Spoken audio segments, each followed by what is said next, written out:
பிரசங்கி 3ஆம் அதிகாரம். ஒவ்வொன்றிற்கும் ஒவ்வொரு காலம் உண்டு.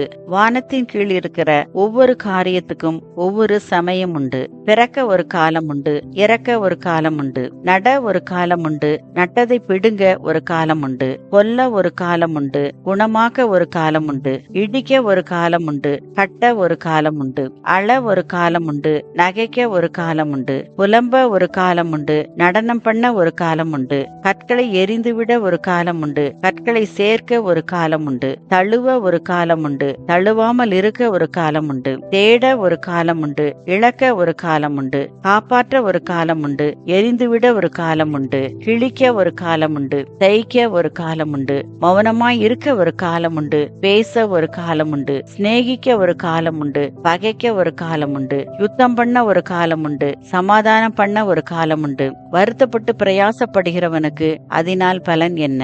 மனுபுத்திரர் பாடுபடும்படி தேவன் அவர்களுக்கு நியமித்த தொல்லையை கண்டேன். அவர் சகலத்தையும் அதினதின் காலத்திலே நேர்த்தியாக செய்திருக்கிறார். உலகத்தையும் அவர்கள் உள்ளத்திலே வைத்திருக்கிறார்.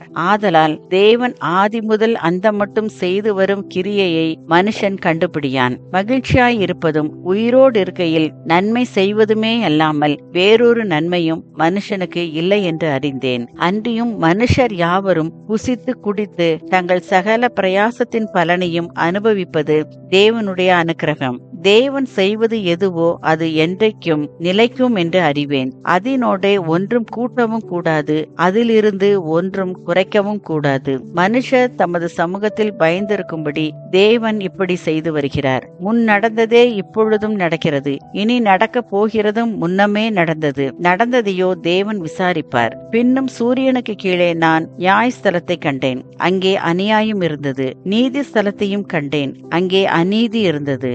சகல எண்ணங்களையும் சகல செய்கைகளையும் நியாயம் தீர்க்கும் காலம் இனி இருக்கிறபடியால் சன்மார்க்கனையும் துன்மார்க்கனையும் தேவன் நியாயம் தீர்ப்பார் என்று என் உள்ளத்தில் எண்ணினேன். மனுபுத்திரர் தாங்கள் மிருகங்களைப் போல் இருக்கிறார்கள் என்பதை அவர்கள் காணும்படிக்கு தேவன் அவர்களை சோதிக்கிறார் என்று நான் மனுஷருடைய நிலைமையை குறித்து என் உள்ளத்தில் எண்ணினேன். மனுபுத்திரருக்கு சம்பவிக்கிறது மிருகங்களுக்கும் சம்பவிக்கும்.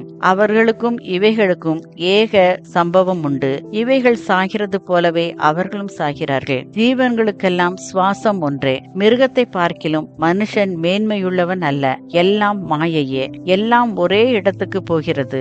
எல்லாம் மண்ணிலே உண்டாகிறது, எல்லாம் மண்ணுக்கு திரும்புகிறது. உயர ஏறும் மனுஷனுடைய ஆவியையும் தாழ பூமியில் இறங்கும் மிருகங்களுடைய ஆவியையும் அறிகிறவன் யார்? இப்படி இருக்கிறபடியால் மனுஷன் தன் செய்கைகளில் மகிழ்ச்சியாய் இருக்கும் நன்மையையே அல்லாமல் வேறே நன்மை இல்லை என்று கண்டேன். இதுவே அவன் பங்கு. தனக்கு பின்வரும் காரியங்களை காணும்படிக்கு அவனை திரும்பி வர பண்ணுகிறவன் யார் என்பதே. ஆமேன்.